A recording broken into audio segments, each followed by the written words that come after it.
क्या आपके किसी भी अंग का कभी ऑपरेशन हुआ है? अगर नहीं भी हुआ तो ये मान लीजिए कि आप हॉस्पिटल के बेड पर लेटे हुए हों और आपका ऑपरेशन चल रहा है।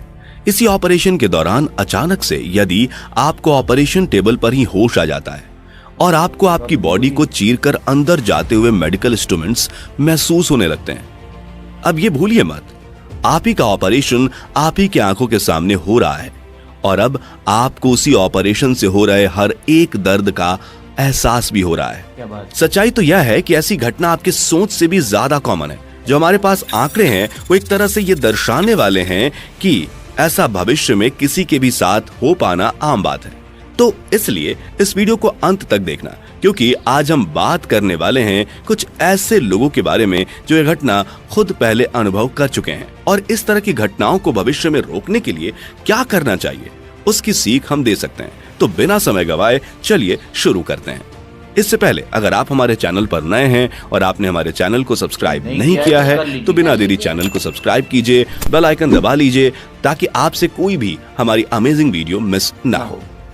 नॉर्मली किसी भी ऑपरेशन से पहले पेशेंट को एनेस्थीसिया दवा का इंजेक्शन दिया जाता है।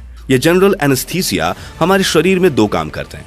ऑपरेशन के समय पेशेंट के शरीर को अनकॉन्शियस यानी बेहोश कर देते हैं कि दर्द महसूस ही ना हो, और दूसरा न्यू मेमोरी नहीं क्रिएट करने देते, यानी कि ऑपरेशन के बाद उस पेशेंट के दिमाग में उस ऑपरेशन को लेकर कोई याददाश्त ना बचे।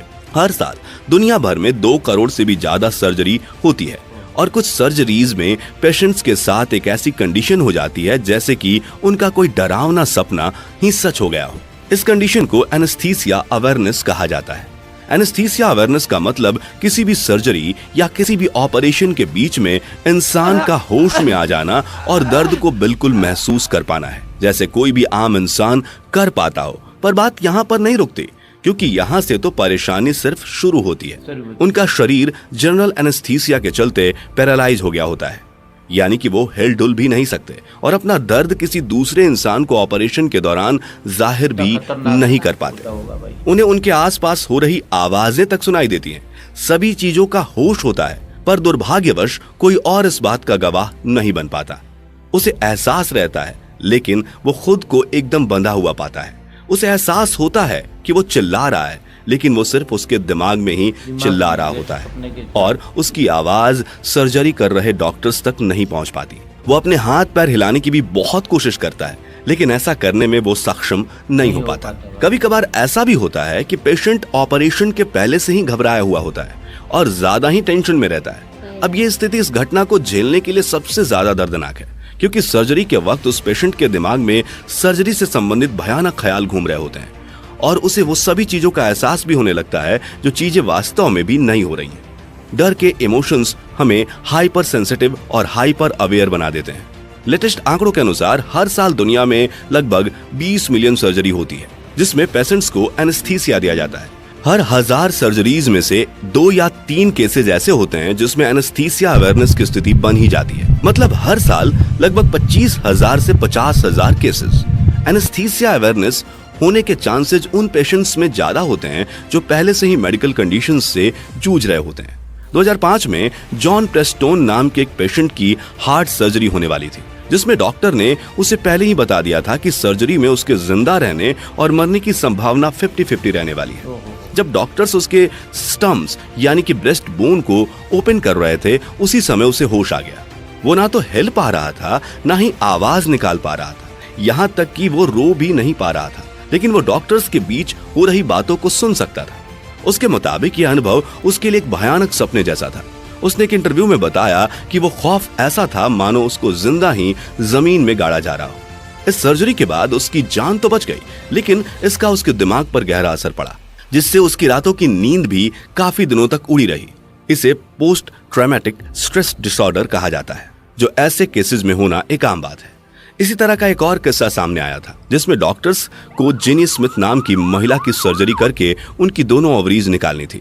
इस सर्जरी के बीच में ही वो होश में आ गई और उसके चेहरे पर एक चमकीली रोशनी पड़ती नजर आई। मेडिकेशन के कारण जेनी की बॉडी पैरालाइज थी और इसके कारण वो ना तो कुछ बोल पा रही थी और ना ही कोई ऐसा संकेत दे पा रही थी जिसे देखकर डॉक्टर्स को पता चले कि वो होश में थी। वह हर एक कट और स्टेज को फील कर रही थी और उससे होने वाले दर्द को झेल रही थी।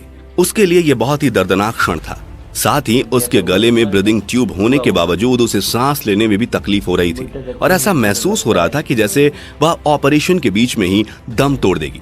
और ऐसा इसलिए हुआ था क्योंकि सर्जरी के वक्त जो एनेस्थेटिक्स बॉडी को सप्लाई किया जाना था वो ऑपरेशन के बीच में ही खत्म हो गया था, जिसके कारण वो होश में आ गई थी और एक खौफनाक हादसे का शिकार हो गई। लेकिन एनेस्थीसिया अवेयरनेस का सबसे खतरनाक केस जो सामने आया वो हुआ था विलियम ली नाम के एक व्यक्ति के साथ। विलियम ली को एब्डोमेन यानी कि पेट में दर्द था और इस दर्द का कारण पता लगाने के लिए उसकी एक एक्सप्लोरेटरी सर्जरी होनी थी। डॉक्टर्स ने उसे पैरालाइजिंग ड्रग्स दे दिए जिनके प्रभाव से वो जरा भी हिलडुल नहीं पाएगा क्योंकि उसकी मसल्स ही लॉक हो जाएगी। लेकिन उसको सिर्फ एक मामूली सी भूल के कारण कोई एनेस्थीसिया नहीं दिया गया था और ऐसे ही 34 मिनट सर्जरी को अंजाम दे दिया गया। इस दौरान वो होश में था, बस सब कुछ अपनी आंखों के सामने देख रहा था मगर वो जरा भी हिल नहीं पा रहा था। ऑपरेशन शुरू होने के 14 मिनट बाद जब विलियम के पेट में चीरा लगाया गया तब एनेस्थीसियोलॉजिस्ट को उनकी गलती का एहसास हुआ और तुरंत उसने विलियम की बॉडी में एनेस्थीसिया इंजेक्ट कर दिया। लेकिन तब तक बहुत देर हो चुकी थी। ऑपरेशन पूरा होने के बाद जैसे ही विलियम को होश आया तो डर के कारण उसकी हालत खराब थी। ऑपरेशन की शुरुआत में जो कुछ भी हुआ था वह सब कुछ उसे याद था और ये भयानक एक्सपीरियंस उसके दिमाग पर गहरा असर डाल रहा था। ऑपरेशन होने के काफी दिनों तक वो ठीक से सो भी नहीं पा रहा था और जब भी वो सोने की कोशिश करता तो उसको ऑपरेशन के डरावने सपने आते और कभी कभी तो उसे ऐसा लगता जैसे कि लोग उसको जमीन में गाड़ रहे हों। वो इस भयानक घटना को ज्यादा दिन तक नहीं झेल पाया और ऑपरेशन के लगभग 1 महीने के अंदर ही उसने खुदकुशी कर ली। ज्यादातर केसेस में एनेस्थीसिया अवेयरनेस एनेस्थीसियोलॉजिस्ट की लापरवाही के कारण होता है या फिर तब होता है जब डॉक्टर पेशेंट की बॉडी के एनेस्थीसिया की डिमांड को ठीक तरह से माप ही नहीं पाता। मेडिकल साइंस की इतनी तरक्की के कारण ऐसी मशीन भी अवेलेबल हैं जो ऑपरेशन के समय पेशेंट्स के दिमाग को रीड कर सकते हैं और डॉक्टर को बता सकते हैं कि पेशेंट को होश आने वाला है कि नहीं। लेकिन इनकी ज्यादा कीमत होने के कारण ये सिर्फ कुछ हॉस्पिटल्स में ही अवेलेबल हैं। लेकिन अगर आपको किसी भी सर्जरी की जरूरत हो तो आपको इस तरह से डरने की बिल्कुल जरूरत नहीं है। सिर्फ आपको इस सिचुएशन से बचने के लिए कुछ मेजर्स अपनाने होंगे। किसी भी सर्जरी से पहले डॉक्टर अपने पेशेंट से उसकी मेडिकल कंडीशन के बारे में जानकारी लेता है कि आप उस सर्जरी के लिए फिट हो या ना हो और आपके शरीर को कितनी एनेस्थेटिक की जरूरत होगी। बस इस बात का ध्यान आप रखें कि आप अपने डॉक्टर को सब कुछ एकदम सच सच बताइए और उनसे कुछ भी ना छुपाएं।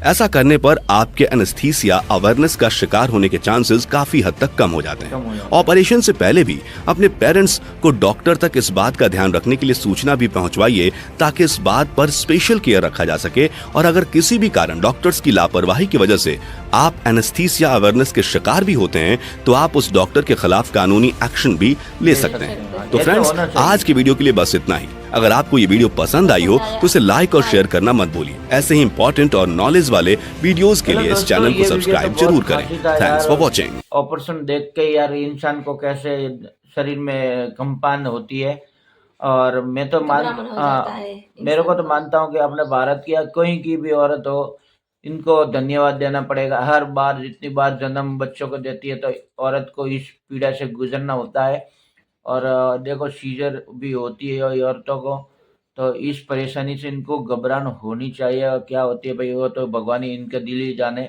मगर मेरा तो ऐसा सोच के भी रूह काट जाता है। ठीक है ना, जिसके भी साथ हुआ तो हमें कमेंट में जरूर बताएं। और ठीक हमारा है, वीडियो अच्छा लगा तो आप ज्यादा से ज्यादा इस वीडियो को जरूर शेयर कीजिएगा और ऐसे ही एक नई वीडियो अगले वीडियो में मिलेंगे। जब तक के लिए जय श्री राम।